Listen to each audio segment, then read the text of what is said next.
প্রতিদিন আব্দুল হামিদ আমার নামে 1000 বার দুরূদ পড়ে, কিন্তু গতকাল রাত্রে সে আমার নামে দুরূদ পড়ে। আমি নবী তার দুরূদের অপেক্ষায় ছিলাম, দুরূদের হাদিয়ার অপেক্ষায় ছিলাম, কিন্তু আমার আব্দুল হামিদ গতকাল রাত্রে আমার নামে 1000 বার দুরূদ না পড়ে ঘুমায় গেছে। এই কথাটাও যায় বলবা যে আপনি নাকি প্রতিদিন আল্লাহ রাসূলের শানে 1000 বার দুরূদ পড়েন, গতকাল রাতে দুরূদ পড়েন নাই। সুবহানাল্লাহ বলবেন না? এই কথা শোনার পরে ব্যক্তি সকালবেলা ফজরের নামাজ পড়ে খলিফার দরবারে গেছে। খলিফার রাজ দরবারের রাজ প্রহরীরা বলে, তুমি কেন আসছো? বলে, খলিফার সাথে দেখা করার জন্য। আরে যাও, তোমার মতো লোক খলিফার সাথে দেখা করবা, এটাকে চারটেখানি কথা নাকি? বলে, শোনো, রাগ করবা না, খলিফাকে যায় বলো আল্লাহর নবী বলছে তার সাথে আমাকে সাক্ষাৎ করতে। এবার খলিফা তো আশেকে রাসূল, প্রহরীরা যায় বলে, খলিফা, আল্লাহর নবী নাকি একজন লোক পাঠাইছে আপনার সাথে দেখা করার জন্য। সুবহানাল্লাহ বলেন। এই কথা শোনার পরে খলিফা আব্দুল হামিদ বসা ছিলেন, দাঁড়ায় গেছে। বলো কি, বলো কি, আল্লাহর নবী পাঠাইছে, তাড়াতাড়ি ডাক দাও। ওই ব্যক্তি তাড়াতাড়ি করে তাকে রাজ দরবারের প্রহরীরা ধরে নিয়ে আসছে খলিফার সামনে। তুমি কেন আসছো আমার কাছে? বলে, খলিফা, আমি একটা ঋণগ্রস্ত মানুষ, ঋণ পরিশোধ করার মতো উপায় আমার কাছে নাই, কিন্তু আমি প্রতিদিন আল্লাহর নবীর শানে 1000 বার দুরূদ পড়ি। আমার বিশ্বাস ছিল আল্লাহর নবীর শানে 1000 বার দুরূদ পড়লে অবশ্যই আল্লাহ তাআলা আমার ঋণ পরিশোধ করার ব্যবস্থা করে দিবে। কিন্তু গতকাল রাতে আল্লাহর নবীকে আমি হঠাৎ করে স্বপ্ন দেখি, আল্লাহ নবী বলছে আপনার কাছে আমাকে আসতে, যাতে আপনি আপনার পক্ষ থেকে আমার ঋণগুলো পরিশোধ করে দেন। এবার খলিফা ডাক দিয়া বলে, আমাকে যে আমার কাছে যে আল্লাহর নবী তোমাকে পাঠাইছে এর প্রমাণ কি? এবার ওই ব্যক্তি ডাক দিয়া বলে, খলিফা, আপনি নাকি প্রতিদিন রাত্রে আল্লাহর নবীর শানে 1000 বার দুরূদ পড়া ঘুমান, গতকাল রাত্রে নাকি আপনি আল্লাহর নবীর শানে 1000 বার দুরূদ পড়েন নাই, না পড়াই ঘুমায় গেছেন। এই কথা শোনার পরে খলিফার চোখ দিয়া ঝরঝর করে পানি পড়তেছে। বলে, হ্যাঁ হ্যাঁ, তুমি ঠিকই বলছো, গতকাল রাত্রে আমি রাষ্ট্রীয় কাজের মধ্যে এত ব্যস্ত ছিলাম, আল্লাহর নবীর শানে আমি 1000 বার দুরূদ পড়তে ভুলে গেছি। ওই লোক ডাক দিয়ে বলে, খলিফা, আল্লাহর নবী আপনার দুরূদের হাদিয়ার অপেক্ষায় ছিল। কারণ আমি যখন আল্লাহর নবীর শানে দুরূদ পড়ি, সাথে সাথেই দুরূদ নিয়ে ফেরেশতারা মদিনায় চলে যায়, সাথে সাথে দুরূদ নিয়ে আল্লাহ রাসূলের রওজায় চলে যায়। আল্লাহ রাসূল ডাক দিয়ে বলে, ফেরেশতা, আমার কোন উম্মত দুরূদ পড়ছে, তার নাম কি? বলে, তার নাম এমক, তার বাপের নাম এই, তার দাদার নাম এই। ফেরেশতা, আমার যে উম্মত আমার নামে দুরূদ পড়ছে তার চেহারাটা একটু আমার সামনে তুলে ধরো। সাহাবায়ে ফেরেশতারা আপনার আমার চেহারা আল্লাহর নবীর সামনে তুলে ধরে। আল্লাহর নবী ডাক দিয়ে বলে, ফেরেশতারা, তোমরা সাক্ষী থাকো, আমার যে উম্মত আমার মহব্বতে দুরূদ পড়ছে, এই উম্মতকে ছাড়া আমি নবী কাল হাসরের ময়দানে জান্নাতে যাব না। জোরে বলেন সুবহানাল্লাহ। তাহলে সেই নবীকে জীবনের চেয়ে ভালোবাসার দরকার আছে কি আছে না? জোরে বলেন, আছে কি আছে না? শুধু আল্লাহর নবীকে মুখে মুখে ভালোবাসলেই হবে না, আল্লাহর নবীর শানে কমপক্ষে 1000 বার দুরূদ পড়তে হবে। রাজি আছেন? মনে করতে পারেন হুজুর 1000 বার দুরূদ, কিন্তু আল্লাহ তাআলা কোরআনুল কারীমের মধ্যে বলছেন, এ দুনিয়ার মানুষ, আমি আল্লাহ তোমাদের মধ্য থেকে তোমাদের জন্য এমন একজন নবী পাঠাইছি, সেই নবী হলো তোমাদের নেতা। তোমার নেতা আমার নেতা, তোমার নেতা আমার নেতা, তোমার নেতা আমার নেতা বিশ্ব নবী মুস্তাফা সাল্লাল্লাহু আলাইহি ওয়াসাল্লাম বলেন, এ উম্মত, আমি তোমাদের নেতা, তোমরা যদি আমার অনুসরণ করো, আমার অনুকরণ করো, লাকাদ কানা লাকুম ফি রাসূলিল্লাহি উসওয়াতুন হাসানাহ। আল্লাহ তাআলা বলছেন, একমাত্র নবীর আদর্শে চরিত্রের মধ্যেই রয়েছে তোমাদের জন্য কল্যাণ। ঠিক কিনা বলেন? তোমরা তোমাদের নবীর আদর্শে আদর্শবান হও, তোমরা তোমাদের নবীর চরিত্রে চরিত্রবান হও। ঠিক কিনা বলেন? এখন বলেন, নবীর চরিত্র কি আমাদের মাঝে আছে? কথা কয় না? নবীজি কি মিথ্যা কথা কইছে জীবনে?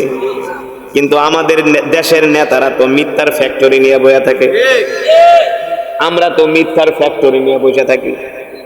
আল্লাহ রসুলের জবান দিয়া যাকে বকে স্লিপ অফ টান, কোনদিন আল্লাহ নবীর জবান দিয়া কোনো মিথ্যা কথা তো দূরের কথা, একটা অসার কথাও বের হয় নাই। কেমন ছিলেন আপনারা আমার নেতা? আম্মা জান আয়েশা সিদ্দিকা রাদিয়াল্লাহু তাআলা আনহার কাছে একদল সাহাবী গেলেন। আম্মা জানকে জিজ্ঞেস করলেন, ওগো আম্মা জান, আপনি আমাদেরকে আমাদের নেতা বিশ্ব নবীর চরিত্র সম্বন্ধে আমাদেরকে কিছু বয়ান করেন, ওয়াজ করেন। কি করেন? বিশ্ব নবীর চরিত্র সম্বন্ধে আমাদেরকে কিছু বয়ান করেন, ওয়াজ করেন, কিছু আমাদেরকে জানান, কিছু বুঝান। আম্মা জান বলে, কেন, তোমরা কি কোরআন পড়ো না? সাহাবায়ে কেরাম বলেন, না, আমরা তো কোরআন পড়ি। আম্মা জান বলে, যদি তোমরা কোরআন পড়ে থাকো, ইন্নাকা লাআলা খুলুকিন আযীম, আল্লাহর নবীর চরিত্রই হলো সর্বশ্রেষ্ঠ চরিত্র। আল্লাহর নবী হলেন সর্বশ্রেষ্ঠ চরিত্রের উপরে প্রতিষ্ঠিত। আর আল্লাহ তাআলা বিশ্ব নবীর উপরে যেই কোরআন নাজিল করেছেন, গোটা কোরআনই হলো বিশ্ব নবীর চরিত্র। পুরা কোরআনটাই হলো বিশ্ব নবীর চরিত্র। সুবহানাল্লাহ বলেন। সেই নবীকে হযরত সাহাবায়ে কেরাম কেমন কইরা ভালোবাসতে। এ যুবক, তুমি যদি তোমার নবীকে ভালোবাসতে না পারো, তুমি যদি তোমার মায়ের চেয়ে, বাবার চেয়ে, তোমার স্ত্রী, সন্তান, পরিবার চেয়েও যদি তুমি তোমার নবীকে ভালোবাসতে না পারো, তাহলে তোমার ঈমান কখনো পরিপূর্ণ হয় নাই, হবেও না। যদি তুমি তোমার নবীকে নিজের জীবনের চেয়েও ভালোবাসতে না পারো, তাহলে মনে রাখো, খসিরাত দুনিয়া ওয়াল আখিরা, তোমার দুনিয়া আখিরা সবই বরবাদ। আমি যদি প্রশ্ন করি, যুবক, তুমি কি তোমার স্ত্রীর চেয়ে তোমার নবীকে ভালোবাসো কিনা? যদি বলেন, না হুজুর, আমি আমার স্ত্রীর চেয়ে নবীকে ভালোবাসি না, তাহলে যুবক মনে রাখো, তোমার ঈমান পরিপূর্ণ হয় না। তোমার প্রিয়তমা স্ত্রীর থেকেও আল্লাহর নবীকে বেশি ভালোবাসতে হবে, ঠিক কিনা বলেন? কে বলছেন? আল্লাহর নবী নিজে বলছেন, ওয়াল্লাহি লা ইউমিনু আহাদুকুম হাত্তা আকুনা আহাব্বা ইলাইহি মিন ওয়ালিদিহি ওয়া ওয়ালাদিহি ওয়ান নাসি আজমাইন। আল্লাহু আকবার। আল্লাহর নবী বলে, উম্মত, আমাকে তোমরা কেমন ভালোবাসবা? তোমাদের পরিবার, তোমাদের সন্তান সন্ততি, তোমাদের দেশ, তোমাদের নেতা, তোমাদের ক্ষমতা, সব কিছুর চেয়ে বিশ্ব নবীকে ভালোবাসতে হবে, ঠিক কিনা বলেন? আর বিশ্ব নবীর আশিক হতে হবে, আশিক। সাহাবায়ে কেরাম কেমন করে বিশ্ব নবীকে ভালোবাসছে, কেমন করে নবীর অনুসরণ করছে, উদাহরণ দিব, শুনবেন মন দিয়া। সাহাবায়ে কেরাম বিশ্ব নবীকে কেমন করে ভালোবাসছে, কেমন করে অনুসরণ করছে, আনুগত্য করছে, নবীকে কিভাবে কলিজা দিয়া ভালোবাসছে, এগুলো আমাদের জানার দরকার আছে কি আছে না? আমরা তো অনেকে জানি না, মনে করি নবীজি হ্যাঁ নামে শুধু মিলাদ করুম আর জিলাপি খাবো, এটাই মনে করি। বছরে 10 বছর 12 বছর পর একবার উমরায় যেমন নবীর হক আদায় হয়ে গেছে, নবীকে ভালোবাসা হয়ে গেছে। এত সোজা না, এত সোজা না। প্রতিটা সেকেন্ডে সেকেন্ডে, মুহূর্তে মুহূর্তে, কদমে কদমে বিশ্ব নবীর সুন্নত মানতে হবে, বিশ্ব নবীর প্রতি দুরূদ পড়তে হবে, দুরূদ, নবীর সুন্নত গুলো জিন্দা করতে হবে, তাহলে হবে সে বিশ্ব নবীর আশিক। কথা বুঝতে পারছেন? বলেন, আমার কথাগুলো সঠিক নাকি ব্যাঠিক? সঠিক নাকি ব্যাঠিক? এবার আসেন, সাহাবীরা কেমন করে নবীকে ভালোবাসতে, কেমন করে নবীর আনুগত্য করছে, অনুকরণ করছে। আল্লাহ নবী নামাজে দাঁড়াইছে, আল্লাহ রাসূল নামাজে দাঁড়াইছে, মনে করেন পূর্ব দিকে ফিরা, কোন দিকে? ফর এক্সাম্পল, হঠাৎ করে পূর্ব দিক থেকে নামাজের মধ্যে আবার পশ্চিম দিকে ঘুরে গেছে। সুবহানাল্লাহ বলবেন না? আল্লাহ তাআলার কোরআন বলে, কদ নারা তাকাল্লুবা ওয়াজহিকা ফিস সামাই ফালানুওয়াল্লিয়ান্নাকা কিবলাতান তারদাহা ফাওয়াল্লি ওয়াজহাকা শাতরাল মাসজিদিল হারাম ওয়া হাইথুমা কুনতুম ফাওয়াল্লু ওয়ুজুহাকুম শাতরা। এই মসজিদুল আকসার দিকে কিবলা কইরা আপনার আমার নবী 17 মাস নামাজ পড়ছে। কত মাস? 17 মাস মসজিদুল আকসার দিকে কিবলা কইরা আমার নবী নামাজ পড়ছে। কিন্তু নবীজির দিলের তামান্না হলো মসজিদুল আকসা না, আল্লাহর নবীর ইচ্ছা হলো কখন আল্লাহ তাআলা আল্লাহর নবীকে নির্দেশ দিবে, আপনি কাবার দিকে কিবলা করে নামাজ পড়েন। কাবা, এখন আমরা যে কাবার দিকে কিবলা কইরা, কিন্তু মসজিদুল আকসা ছিল আমাদের প্রথম কিবলা, প্রথম মুসলমান কিন্তু মসজিদুল আকসার দিকে কেবলা করে নামাজ পড়তো, কাবার দিকে না। কিন্তু নবীজির ইচ্ছা ছিল, দিলের আকাঙ্ক্ষা ছিল, হায়রে কাবা তো হলো আল্লাহর ঘর, পৃথিবীর প্রথম ঘর। আল্লাহ যদি আমাকে নির্দেশ দিত তাহলে আমি কাবার দিকে কেবলা করে নামাজ পড়তাম, কত ভালো লাগতো। আল্লাহু আকবার। কাবার মহব্বত আল্লাহ নবীর দিলে। কিন্তু নবীজি প্রতিদিন নামাজে দাঁড়ায় আর আসমানের দিকে তাকায়, কখন আল্লাহ ওহী নাজিল করবে যে আপনি আপনার কেবলা ঘুরায়া মসজিদুল আকসার থেকে হারামের বাইতুল্লাহ কাবার দিকে ফিরায় দেন। কখন আল্লাহ তাআলার নির্দেশ আসে। আল্লাহর নবী একদিন সাহাবায়ে কেরামের বিশাল এক জামাত নিয়ে দাওয়াত খাইতে গেছে, একজনের বাড়িতে মেহমানদারি গ্রহণ করতে গেছে। হঠাৎ করে আল্লাহ রাসূল যোহরের নামাজে দাঁড়াইছে, ফরজ নামাজ পড়তেছে। কয় রাকাত? যোহরের ফরজ মাশাআল্লাহ কয় রাকাত? 4 রাকাত। কথা ভালো করে বুঝবেন, ভালো করে আমার দিকে খেয়াল করেন। যোহরের নামাজ 4 রাকাত। আল্লাহ নবী 2 রাকাত যখন দাঁড়ালেন, 2 রাকাত নামাজ মসজিদুল আকসার দিকে কেবলা কইরা পড়লেন। আর হঠাৎ করে জিবরাইল ওহী নিয়ে আসছে, قد نرى تقلب وجهك في السماء فلنولينك قبلة ترضاها فول وجهك شطر المسجد الحرام الله أكبر। জিবরাইল আয়েশা কানে কানে বলতেছেন, ওগো আল্লাহর হাবিব, আপনার মনের আশা আল্লাহ আজকে পূরণ করছে। সুবহানাল্লাহ বলেন। আপনি চাইছিলেন আল্লাহ তাআলা আপনাকে কাবার দিকে কেবলা করে নামাজ পড়ার অনুমতি দিক, কিন্তু আল্লাহ তাআলা আপনার মনের আশা পূর্ণ করছে। 2 রাকাত নামাজ পড়ছেন মসজিদুল আকসার দিকে ফিরা, আর বাকি যে 2 রাকাত নামাজ বাকি আছে আপনি আপনার কিবলাটা নামাজের ভিতরে ঘুরায় দিয়া কাবার দিকে ফিরা যান। আল্লাহর নবী মসজিদুল আকসার থেকে কিবলা ঘুরায়া কাবার দিকে তার কিবলা করলেন, নামাজের ভিতরে ঘুরে গেলেন। কি করছে? নামাজের ভিতরে ঘুরে গেছে। কিন্তু আল্লাহর নবীর পিছনে তো বিশাল এক সাহাবীর জামাত, কারণ নবী তো ইমাম, তার পিছনে তো অনেক মুসল্লি, অনেক বড় বড় জলিল কদর সাহাবীরা। আল্লাহর নবী নামাজের ভিতরে কিবলা ঘুরাইছে, কিবলা পরিবর্তন করছে, সাথে সাথে সাহাবীরাও আল্লাহ রাসূলের পিছনে কিবলা পরিবর্তন করছে। নামাজ শেষ হয়ে গেছে, দেখে সব সাহাবীরা বসে বসে তাসবিহ পড়তেছে। আল্লাহ নবী সাহাবীদের দিকে তাকায়া মুস্কি মুস্কি আয়েশা বলে, সাহাবীরা কেউ কোনো প্রশ্ন করে না। আমরা হইলে তো নামাজের ভিতরে লোকমা দিতাম যে হুজুর আপনি কিবলা ঘুরান কেন? আপনার মাথা মাথা খারাপ হয়ে গেছে নাকি? হুজুর আপনি কিবলা ঘুরাইলেন? কথা বলে না। কিন্তু সাহাবীরা কোনো কথা বলে না। আল্লাহ রাসূল ডাক দিয়ে বলে, সাহাবীরা ব্যাপার কি?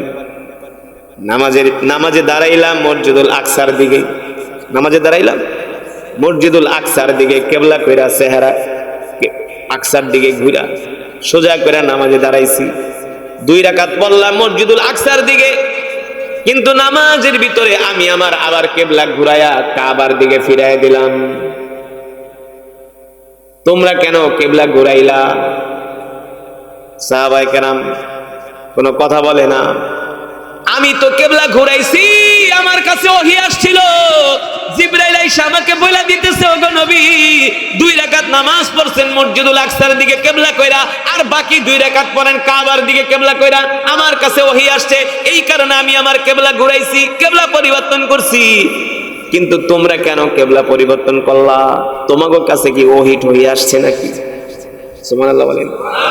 সাহাবীদের কাছে কি ওহী আহে নাকি? কারণ সাহাবীরা তো আর নবী না, তিনি তো নবী।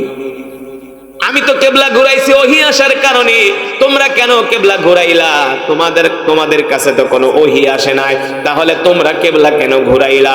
সাহাবীরা সমস্বরে আওয়াজ দিয়া বলে, ফিদাকা, কিছু জানার দরকার নাই, আল্লাহর নবীকে আমরা আমাদের জীবন দিয়া ভালোবাসি।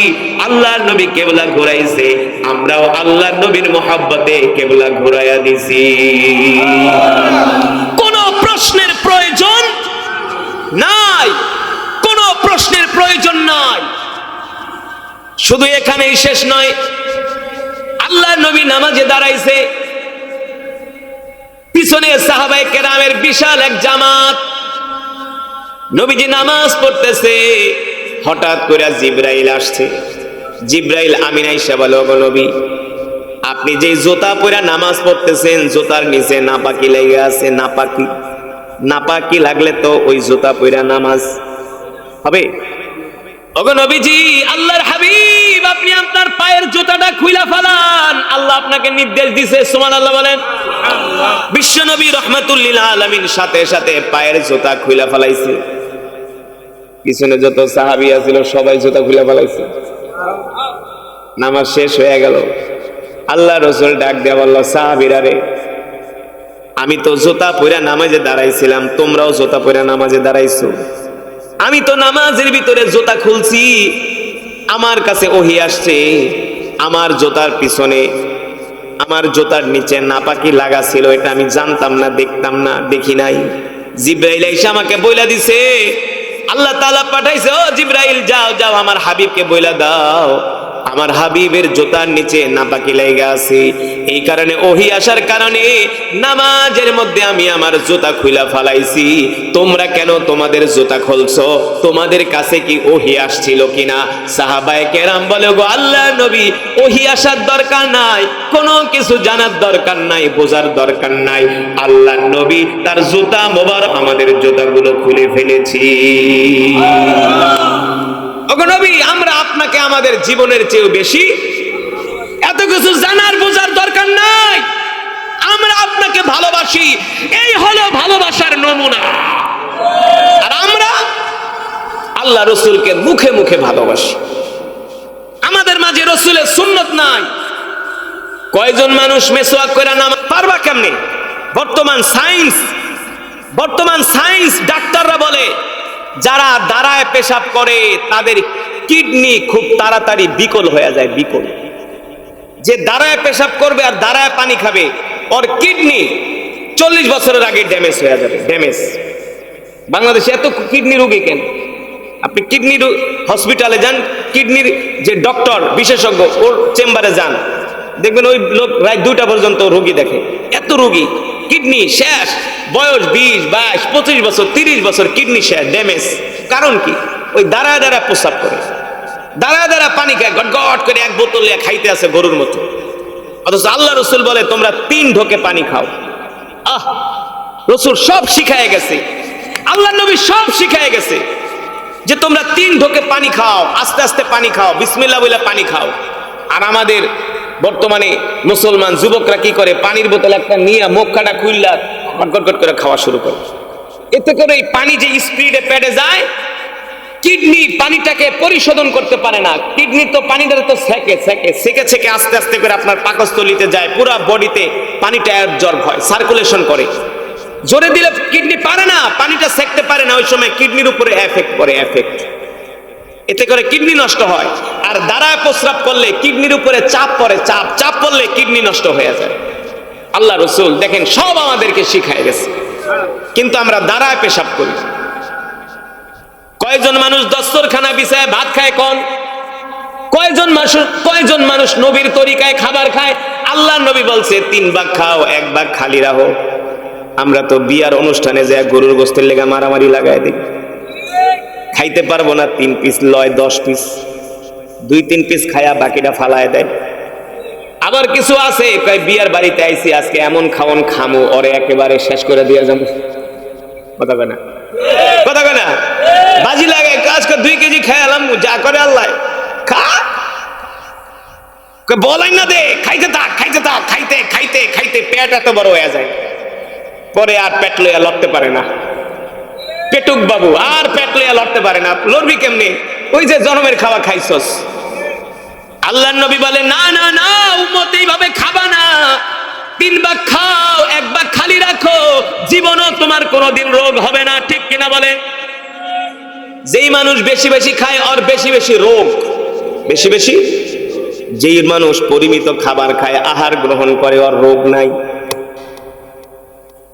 আল্লাহ রসুল 1450 বছর আগে আমরা কিভাবে চলবো, কিভাবে বাঁচবো, সব গাইডলাইন আল্লাহ নবী আমাদের হাতে কলমে শিখায় গেছে। ঠিক কিনা বলেন? 1450 বছর আগে দরদুল নবী আমাদেরকে যা শিখায় গেছে বর্তমান ডাক্তাররা সেটাই বলতেছি, ঠিক কিনা বলেন? এই কারণে আল্লাহ তাআলা বলেন ওয়ামা আরসালনাকা ইল্লা রাহমাতাল লিল আলামিন। আল্লাহু আকবার। আল্লাহ তাআলা বলে দুনিয়ার মানুষ, আমি আল্লাহ তোমাদের জন্য যে নবী পাঠাইছি, রাসূল পাঠাইছি, এই নবী হলো তোমাদের জন্য রহমত, তোমাদের জন্য বরকত। আল্লাহু আকবার বলে।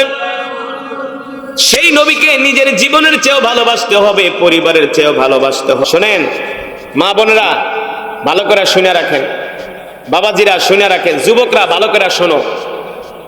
তোমার চাকরি নাই, তোমার ব্যবসা নাই, বিদেশ যাইবা, ভিসা আসে না, পড়ালেখায় ভালো রেজাল্ট করতে পারো না, ঘরের ভিতরে অশান্তি, রোগ ব্যাধি, যেই কাজ ধরেন সেই কাজেই লস, যেই ব্যবসা ধরেন সেই ব্যবসায়ী লস।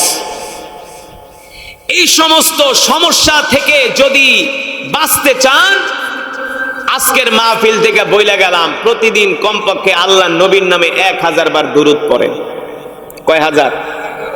40 দিনের ভিতরে আপনার সকল সমস্যার সমাধান আল্লাহ করবেই করবে। 41-এ না করলে 240, 240-এ না করলে 340 পর্যন্ত আল্লাহ রসুলের শানে দৈনিক 1000 বার দুরূদ পড়বেন। কয় হাজার? কিন্তু নামাজ পড়ার দরকার নাই। হ্যাঁ, আমি সিলেটে গেছিলাম এক মাহফিলে, যে বয়ান করতেছি, কেউ যদি 1000 বার সূরা ইখলাস পড়ে, আল্লাহ তাআলা তার জন্য 300টা রিজিকের দরজা খুলে দেয়। কয়শোটা?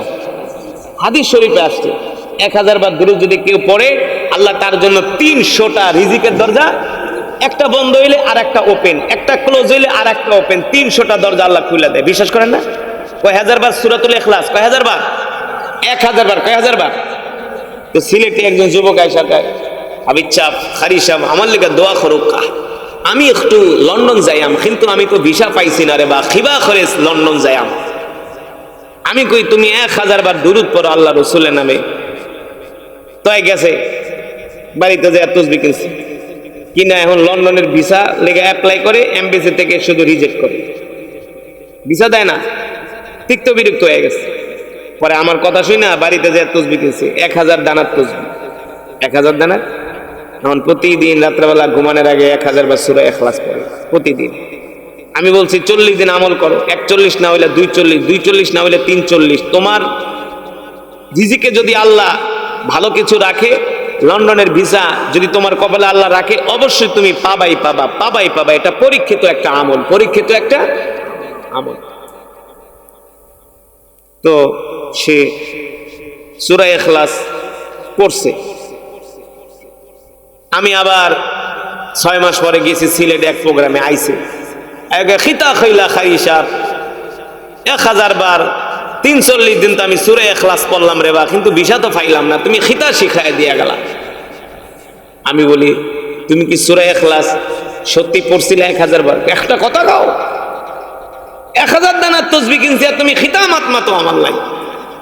আমি সত্যি করে বলো, তুমি কি 1000 বার পড়ছিলা? সে পুরা রাগ হয়ে যেতেছে, পড়ছি না, তুমি আমার কথা বিশ্বাস করো না।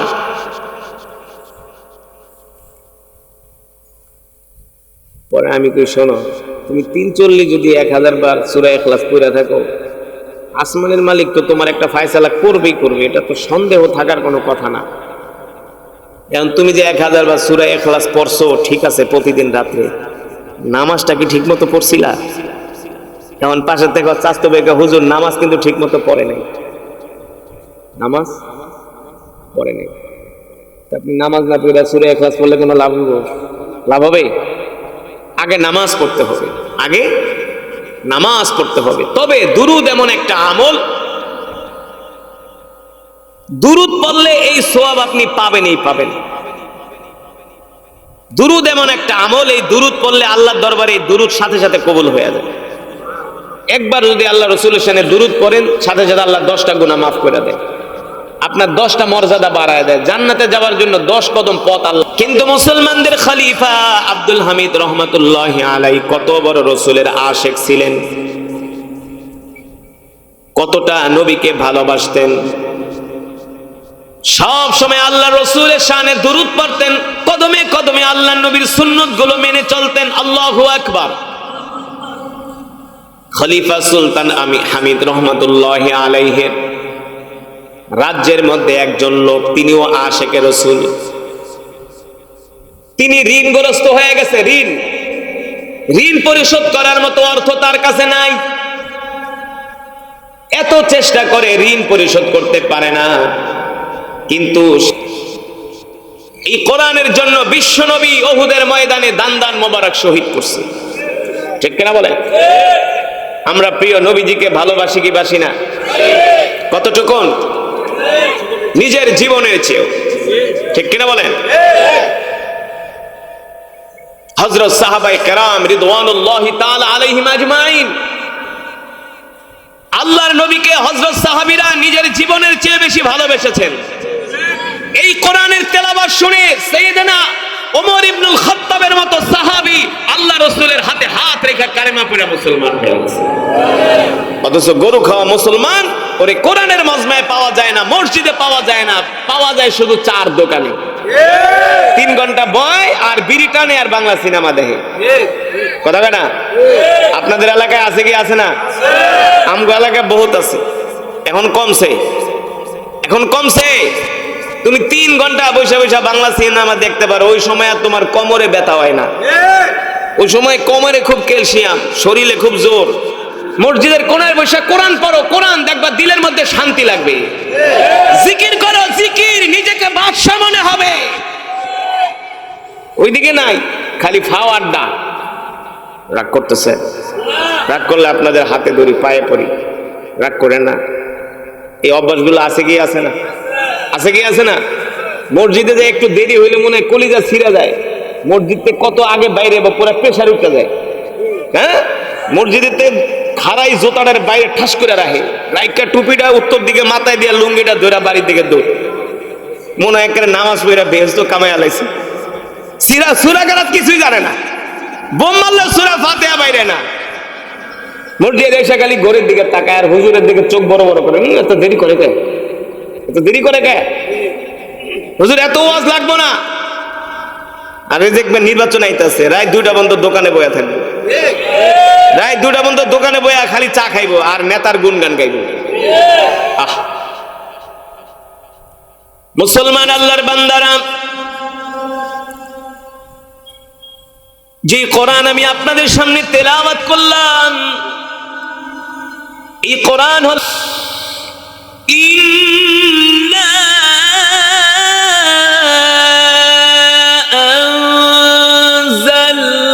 আনজালনাহু কুরআনান আরাবিয়্যান লাআল্লাকুম তা'কিলুন।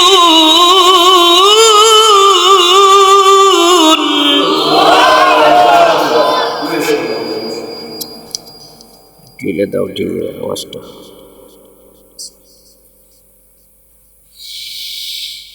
ইন্না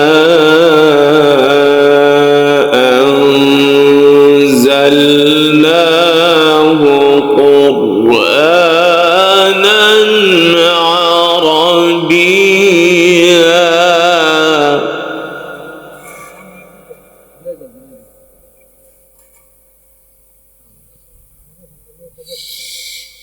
إنا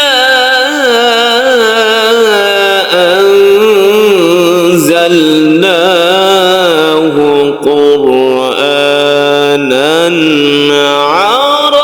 عربيا لعلكم تعقلون.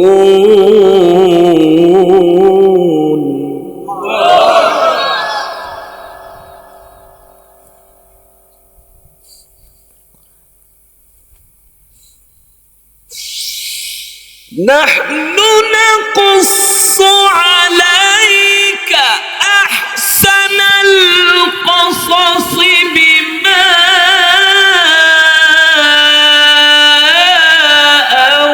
أوحينا إليك هذا القرآن.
إذ قال يوسف لأبيه يا أبت إني رأيت 11 كوكبا والشمس والقمر رأيتهم لي ساجدين.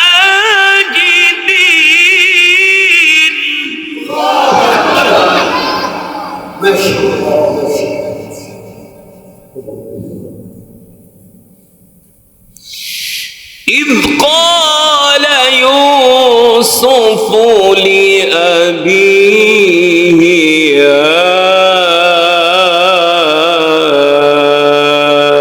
أبت إني رأيت 11 كوكبا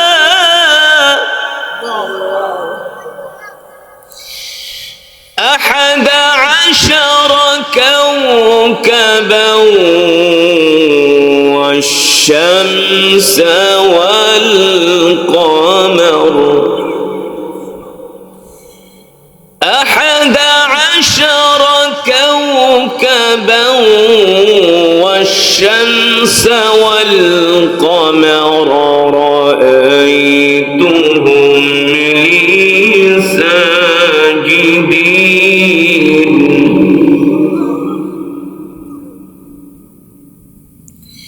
إذ قال يوسف لأبيه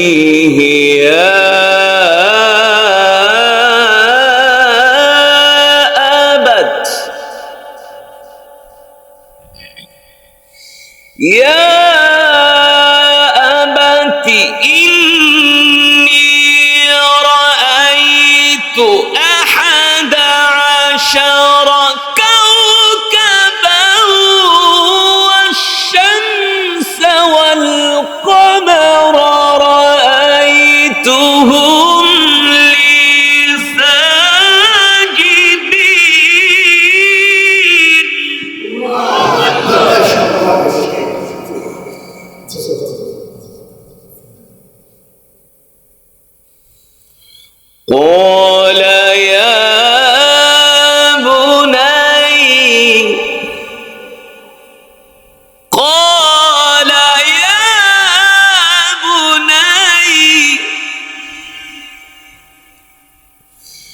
قال يا بني لا تقصص رؤياك على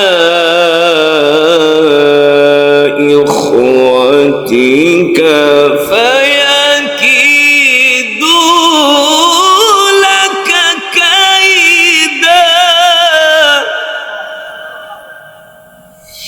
إن الشيطان للإنسان عدو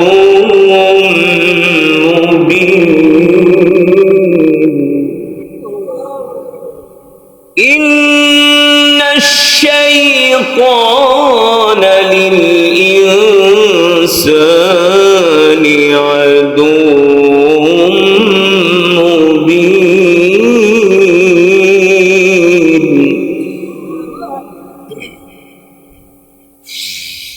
قال يا بني لا تقصص رؤياك على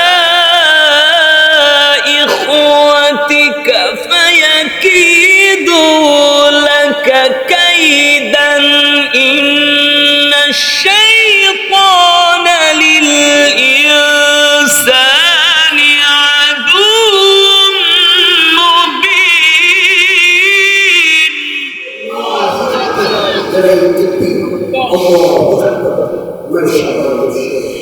إن الشيطان للإنسان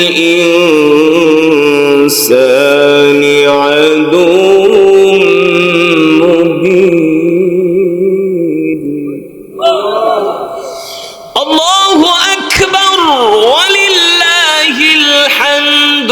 بسم الله الرحمن الرحيم. قل هو الله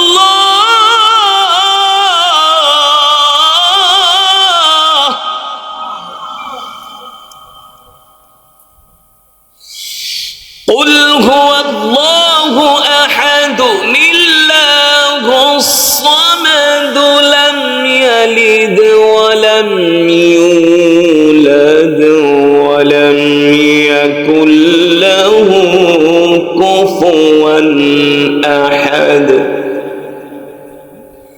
لم يلد ولم يولد ولم يكن له كفوا أحد. بسم الله الرحمن الرحيم. قل هو الله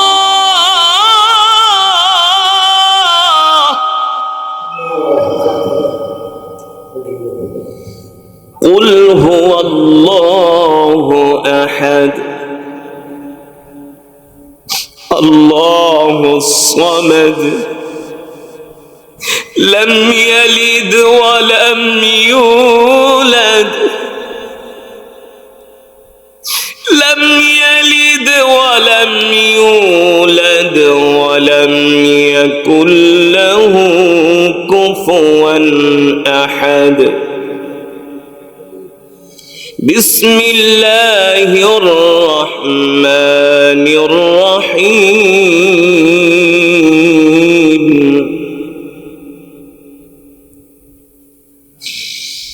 بسم الله الرحمن الرحيم. قل هو الله أحد الله الصمد لم يلد ولم يولد ولم يكن له كفوا أحد. لم يلد ولم يولد ولم يكن له كفوا أحد. لم يلد ولم يولد ولم يكن له كفوا أحد. صدق الله العلي العظيم. কথাটা কি সোজা সহজ?